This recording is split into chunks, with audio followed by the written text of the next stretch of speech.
650 गुना संपत्ति के मालिक जबलपुर को एआरटीओ पर कार्रवाई के नाम पर खाना पूर्ति कर दी गई। एआरटीओ संतोष पाल को हटाकर उन्हें संभागीय उप परिवहन आयुक्त दफ्तर में किए गए तैनात कर दिया गया और उनकी जगह अब नरसिंहपुर आरटीओ को मिला जबलपुर का अतिरिक्त प्रभार। लेकिन इसे लेकर विपक्ष ने सरकार पर हमला बोल दिया है। सवाल ये उठ रहा है कि ना सस्पेंशन ना कोई बड़ा एक्शन, सिर्फ एआरटीओ की कुर्सी वापस ली गई और कहीं और अटैच कर दिया गया। ये हाल तब है जब ईओडब्ल्यू की रेड में संतोष पाल के पास करीब 300 करोड़ की अकूत संपत्ति का खुलासा हो चुका है। संतोष पाल को नेताओं और परिवहन विभाग का चहेता माना जाता है। जाहिर है ऐसे में सवाल उठना लाजमी है कि संतोष पाल को कौन बचा रहा है। ईओडब्ल्यू की बड़ी रेड से पहले भी संतोष पाल के खिलाफ लगातार शिकायतें मिलती रही थी, लेकिन कभी कोई कार्रवाई नहीं हुई। संतोष पाल करीब 4 सालों से जबलपुर में पदस्थ रहे। आरोप है कि इनके कई रिश्तेदार भी आरटीओ के विभिन्न कामों में ठेका और पार्टनरशिप में शामिल हैं। बीते सालों में संतोष पाल के खिलाफ कई मामले सामने आए, जिनमें फर्जी जाति प्रमाण पत्र, ऑटो चालक को गांजा बेचने के झूठे आरोप में फंसाने की धमकी देना, रजिस्ट्रेशन, लाइसेंस, परमिट सहित वीआईपी नंबर्स की मनमानी फीस वसूलना और कमीशन लेने जैसे आरोप भी लगे। एआरटीओ के पद पर रहते हुए संतोष पाल ने करोड़ों रुपए की अवैध संपत्ति जुटाई, लेकिन तमाम शिकायतों के बावजूद उन्हें जबलपुर से कोई टस से मस नहीं कर सका या फिर करना नहीं चाहा। ऐसे में सबसे बड़ा सवाल है कि आरटीओ संतोष पाल को कौन बचा रहा है।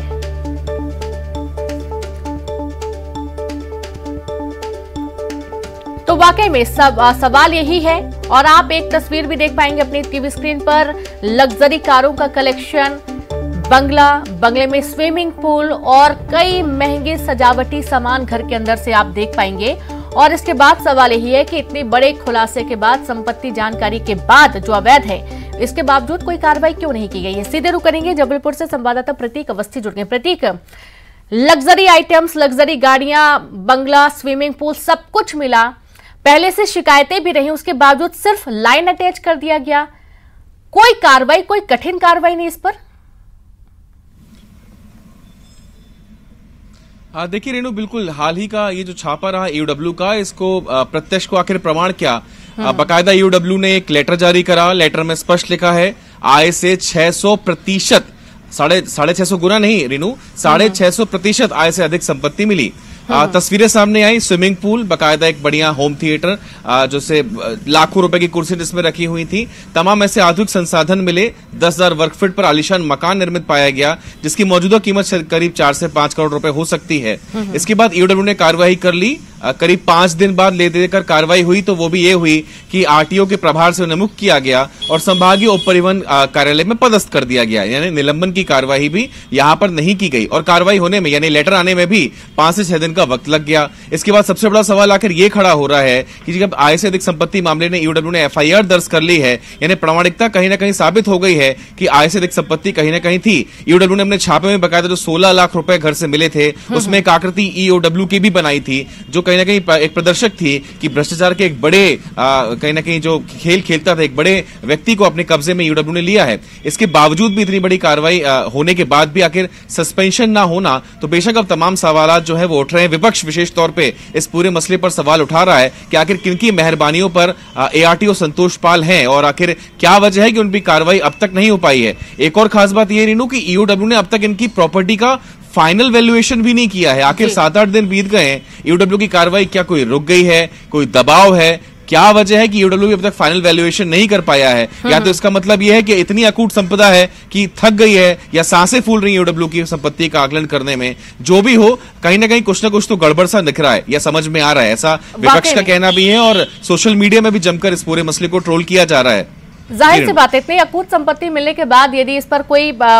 उचित और कठोर कार्रवाई नहीं होती, तो जाहिर सी बात है कहीं ना कहीं कुछ बड़ा कनेक्शन, कोई बड़ा झालमेल तो है ही। प्रतीक, रुकिए, आप लगातार बने रहिए। हमारे साथ कांग्रेस प्रवक्ता अजय सिंह यादव जी भी जुड़ गए हैं। अजय जी, 650 गुना ज्यादा संपत्ति यहां पर मिली है और उसके बावजूद ये देखा जा रहा है कि कोई ऐसी कार्रवाई नहीं जिसको वाकई में देखकर लगे कि हाँ ठीक है, कार्रवाई हुई है, समझ में आया। ईओडब्ल्यू ने मामला भी दर्ज कर लिया, उसके बावजूद टस का मस नहीं, सिर्फ उनको लाइन अटैच कर दिया गया, कोई सस्पेंशन नहीं। कैसे देखते हैं आप इस मामले को? देखिए रेणु जी, जिस तरह से जबलपुर में एआरटीओ के घर पर छापा पड़ा और इस तरह की संपत्ति पाई गई, ये मध्य प्रदेश में केवल एक जंगी मात्र है। भ्रष्टाचार तंत्र सरकार का सिस्टम का तंत्र बन गया है। सभी विभागों में इसी तरह के हालात हैं और इस तरह का तंत्र सरकार के संरक्षण में चला है। अन्यथा 300 करोड़ की संपत्ति एक छोटे अधिकारी कर्मचारी के पास पाई गई और उसके ऊपर कार्रवाई न हो, स्पष्ट प्रमाणित करता है से जुड़े हुए लोगों का संरक्षण है और ऐसी कार्रवाई का हिस्सा सरकार में बैठे हुए लोगों तक पहुंचाया जा रहा है। इसलिए वही लोग इस तरह के भ्रष्टाचार तंत्र को संरक्षण दे रहे हैं और भ्रष्टाचारी के ऊपर कार्रवाई बचा रहे हैं। यहाँ तक कि अभी तक छापा करने के बाद उनकी फाइनल रिपोर्ट भी पेश नहीं की गई है, तो कहीं ना कहीं कार्रवाई को भी प्रभावित करने की तैयारी प्रारंभ हो गई है, क्योंकि प्रारंभिक रिपोर्ट में इतनी बड़ी संपत्ति, बड़े बड़े संपत्ति का जिस तरह से रहन सहन दिखाया गया, घर के अंदर जिस तरह के होम थिएटर जैसी सुविधाएं, इस तरह का भव्य भ्रष्टाचार तंत्र के किसी कर्मचारी की हो नहीं सकते। इसलिए भ्रष्टाचार तो प्रमाणित है और सरकार है, तो भ्रष्टाचार में मिली हुई भ्रष्टाचार तंत्र को भी महिला सरकार भ्रष्ट अधिकारी को बचा रही है। जी अजय जी, आप लगातार जुड़े रहिए।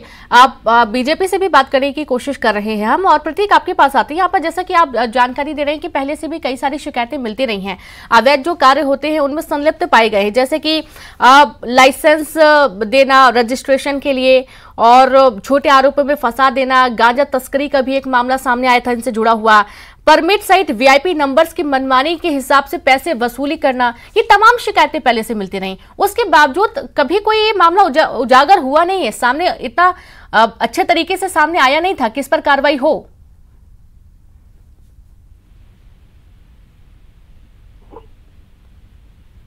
अगर जाति प्रमाण पत्र की बात हो, यानी तकरीबन 10 साल पहले मामला सामने आया था जब वो पद पर आए थे, उनकी जाति प्रमाण पत्र को लेकर के कई सवाल खड़े हुए थे, लेकिन वो मामला भी कहीं ना कहीं दबसा गया या संभवतः उसमें कहीं ना कहीं उन्हें क्लीन चिट मिल गई। उसके बाद लगातार उनकी स्थापना के दरमियान जो शासकीय कार्य होते हैं उसमें अनियमितताओं के आरोप लगे। सबसे महत्वपूर्ण बात यह है कि अब जाकर जिस ईओडब्ल्यू ने ये पूरी कार्रवाई की है, तकरीबन 1.5-2 साल पहले से ही इनकी शिकायतें ईओडब्ल्यू और लोकायुक्त में की गई थी, लेकिन कोई कार्रवाई जब नहीं की गई तो स्पेशल कोर्ट में एक परिवाद दायर किया। जी बिल्कुल प्रतीक, आपको रोकना चाहेंगे और इसी बीच एक और अहम खबर इसी से एक खबर, बड़ी खबर है जहां पर कांग्रेस ने कार्रवाई पर सवाल भी उठाए हैं, जहां पर पीसी शर्मा ने कांग्रेस के इस कार्रवाई पर सवाल उठाए और कांग्रेस को एक बड़ा मुद्दा मिल गया कहीं ना कहीं सरकार को घेरने के लिए भी। संतोष पाल पर जिस तरीके से कार्रवाई नहीं की गई है, या यूं कहें कि सिर्फ लाइन अटैच कर दिया गया है, इसके चलते विपक्ष यानी कि कांग्रेस ने इसे आड़े हाथों लिया है।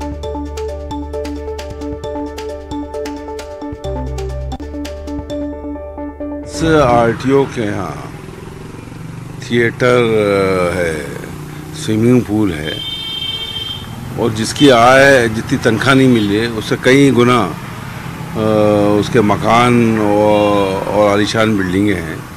समझ में नहीं आता, जब ऐसे लोगों पे कार्रवाई नहीं हो सकती, भ्रष्टाचार का इतना बड़ा मामला सामने आया है तो किस पे होगी भाई? इसको तो अभी तक सस्पेंड करके टर्मिनेट करना था और कानूनी कार्रवाई होना थी। ये बहुत ही दुर्भाग्यपूर्ण है और उसको संभागीय कारण में अटैच कर दिया है। ये इस मामले को आज हमारी बैठक में जो सीनियर ऑफिसर्स आएंगे उनसे पूछेंगे, उनसे सवाल जवाब करेंगे इस बात पे कि ये सब कुछ सामने आने के बाद एक जांच एजेंसी ने सब चीज़ें ओपन कर दी, तो फिर कार्रवाई क्यों नहीं? और इस पर नहीं होगी तो फिर इसका मतलब कोई किसी से उस पर कार्रवाई हो नहीं सकती। वैसे ही आरटीओ और यातायात विभाग बदनाम है और जब कोई चीज़ पकड़ में आई तो उस पर कार्रवाई होना चाहिए। तो सुना आपने पीसी शर्मा, जिनका ये कहना है कि विधानसभा की पीएसी समिति की बैठक में भी पूरा मामला कांग्रेस रखेगी। सीनियर अधिकारियों से पूछा जाएगा कि आखिरकार इसमें कार्रवाई क्यों नहीं हुई है। और हमारे साथ भोपाल से संवाददाता वासु चौरे और साथ ही हितेश वाजपेयी जी भी बीजेपी से जुड़ गए। तो पहले तो वासु आपके पास आते हैं।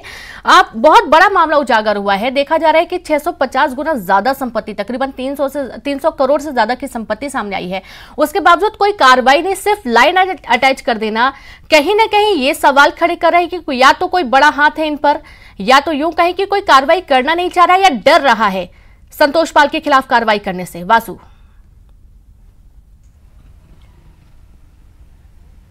बिल्कुल रीनू, देखिए जिस तरीके से जबलपुर आरटीओ संतोष पाल की संपत्ति का संपत्ति उजागर हुई, आय से कई ज्यादा अधिक जो संपत्ति है वो निकलकर सामने आई थी। और जब से ये पूरी कार्रवाई हुई है, इस मामले को लेकर सियासत जो है वो लगातार जारी है। कांग्रेस लगातार इस पूरी कार्रवाई पर सवाल भी खड़े कर रही है और कहीं ना कहीं भ्रष्टाचार के आरोप जो लगातार कांग्रेस सरकार पर लगाती रही है। सरकार को एक बार फिर कटघरे में खड़ा करने का कांग्रेस को बड़ा मौका मिल गया है और पीसीई यानी कि पब्लिक अकाउंट, पीएसी यानी कि पब्लिक अकाउंट कमेटी जो होती है उसकी बैठक में आज यातायात मामलों के संबंध में वो बैठक होने जा रही है। विधानसभा में बैठक लगभग शुरू हो चुकी है और कांग्रेस इस मुद्दे को विधानसभा की पीएसी कमेटी के सामने भी रखने जा रही है। ये बड़ा बयान पीसी शर्मा ने दिया है और अकाउंटेबिलिटी तय हो, ये कांग्रेस ने मांग की है। जब इतने भ्रष्ट अधिकारी के खिलाफ कार्रवाई नहीं हो सकती तो फिर कैसे भ्रष्टाचार पर काबू पाया जाएगा? ये तमाम सारे जो सवाल है वो कांग्रेस ने खड़े किए हैं। संभागीय कार्यालय अटैच करने बिल्कुल वासु, आपको रोकना चाहेंगे। हमारे साथ हितेश वाजपेयी जी भी जुड़े हुए। हितेश जी,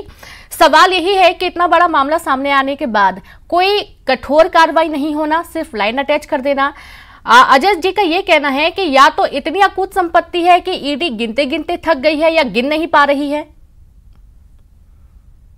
जो लोग कानून को समझते हैं वो आपको बता देंगे, मैं भी कोशिश करता हूँ बताने की। जी, ये राज्य की केंद्र की सरकारी एजेंसी भी हैं जिन्होंने शिकायत मिलने पे और लंबे समय मॉनिटरिंग करके छापा डाला है, इसीलिए सरकार कार्रवाई कर रही है।